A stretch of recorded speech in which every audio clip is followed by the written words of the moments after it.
to say is that Teddy Riley, you are forgiven. We forgiving you for the big old technical difficulties during the Versus live on IG with Babyface, where Babyface was chilling and then you brought out the whole band, and after that did not work, you came and said that you guys would do it again. Swiss Beats and Timberland had a discussion as well, talking about less is more.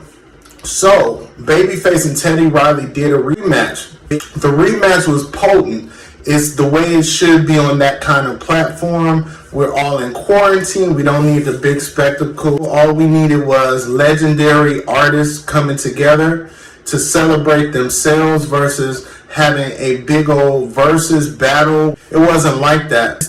It started off with a little bit of technical difficulties. By the end of about 12 or 13 songs, IG shut down. But there's a good reason for that, which is promising. Alright, so I'll get back to that in a moment. So Teddy Riley and Babyface came together. They were playing their hits, and they didn't even crack the surface of their hit songs. But with Babyface, it's a given that I know all of his songs. I know all of his productions, people that he's worked with. Tony Braxton, Tevin Campbell. He's worked with so many, or Mariah Carey. It's so many artists that he worked with that I kind of know his sound. He has a stable, universal sound, all his own, that you know it's a Babyface song. But Teddy Riley came in with some things that I did not know. It's a lot of songs he wrote that I did not know about. I know he worked with Bobby Brown. He worked with Blackstreet. That was his group. He worked with After 7. He worked with Heavy D. He worked with so many people. He worked with Michael Jackson. And I didn't know a couple of songs that he played. I didn't know he did. The Make It Last Forever with Keith Sweat.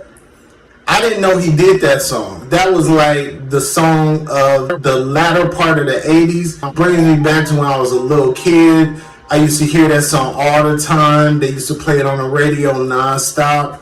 I mean, it brought me back to making salami and cheese sandwiches 5 in a row because I was a fat boy. So, I mean, so it brings me back to the food. It brings me back to the Kool-Aid in the cups for 25 cents, the frozen Kool-Aid in the cups. It brings me back to the French bread pizza that you get from the store. It just brought me back. Like, I was like, yes.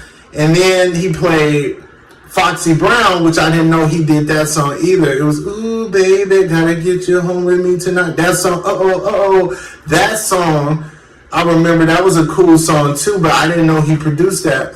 A lot of his hits, he didn't even crack the surface of the hits that I knew that he did, but I was pleasantly surprised with his stability on this IG. Even though some parts were cutting out, even in songs, I was like, damn, that's a good song, but it was going in and out. Janet, Babyface's hits, he played Tony Braxton, he played Tevin Campbell, he played his songs that he sang. This Versus is different because although they're both producers, Babyface is a vocalist, Babyface is a singer, so a lot of the songs I was not even thinking about that he produced it himself. I was just thinking about how good he sounded. Like, his voice is like unmistakable. You would never get his voice wrong in terms of hearing it.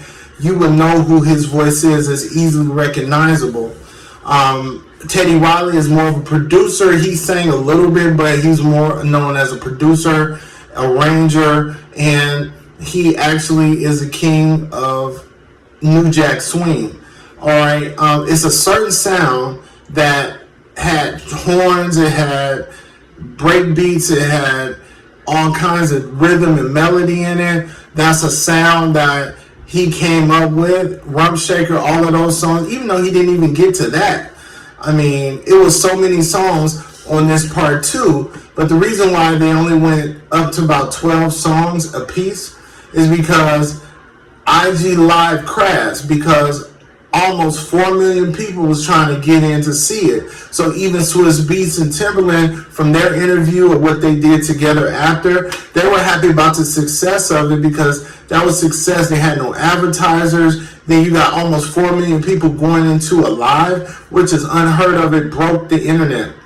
It's even way more than when Teddy Riley messed up. So Teddy Riley messing up was actually a blessing in disguise because it brought more eyes to it that wanted to see if it was going to be a train wreck like the first round.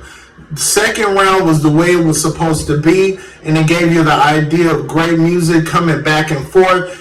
Even in comparison to today's music, music is not like that anymore. And it's a great inspiration for artists and musicians to get back into creating real music with real melodies, real lyrics. And if you want to incorporate the new stuff with the drug culture, the sex culture, the kind of cuss word, cursing, and all of that dominates the new music, to make it seem more edgy, go back to the melodies of love, the rhythms of love.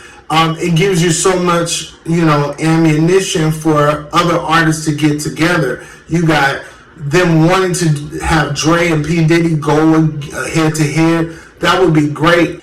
But then Swiss Beats brought in the idea of the women coming in. And first name he said was my favorite artist is Janet Jackson.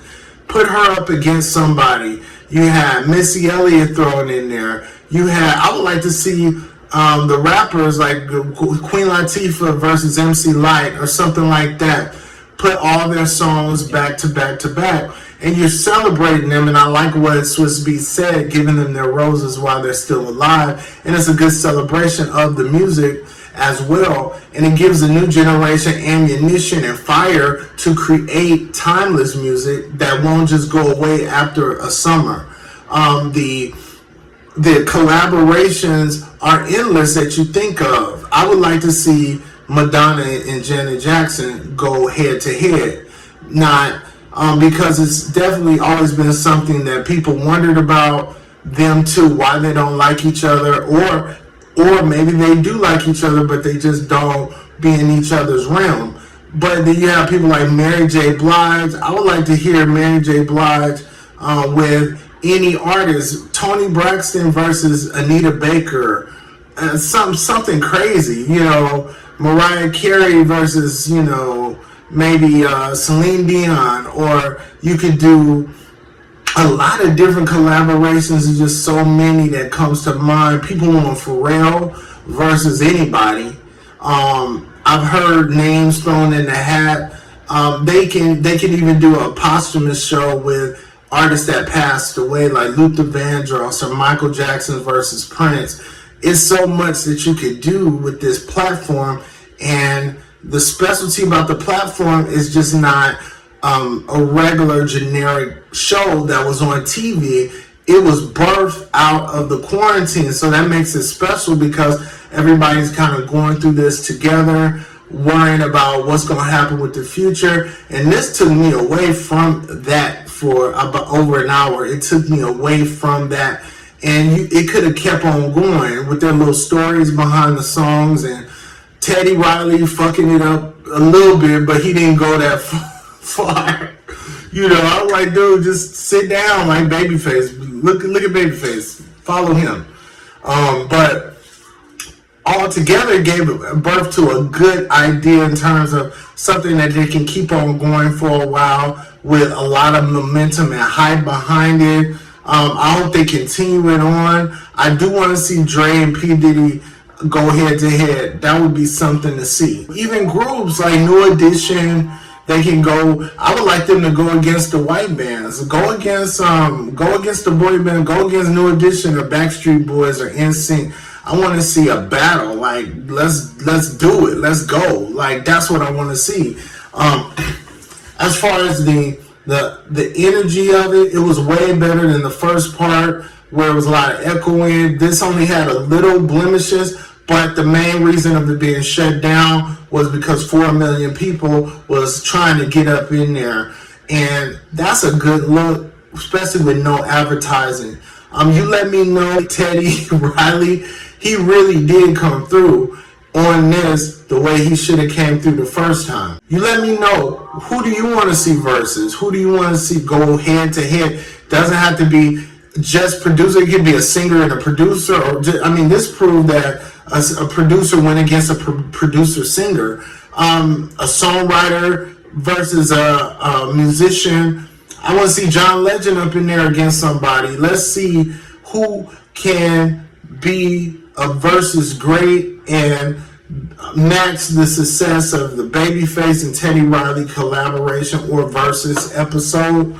You let me know. My description is at the bottom. My name is Darrell. I have books available right now. I have one book called The Brown Paper Bag Boys and the Colorism Experiment. That's out right now. And Scare of the Light, The Dream Memoirs of Russell Banks, available now on Amazon and Barnes & Noble. And you let me know. I'll see you in the next video. But again, Teddy Riley, you did good. You didn't mess up too much. And it wasn't, this mess up wasn't your fault. At least we got to see most of the show versus before it crashed, you know. So you let me know what you think, and I will talk to you later in the next video. Don't forget to subscribe if you feel that you got something from this video. Go to my website, scaredoflight.com as well. Have a great day. Peace.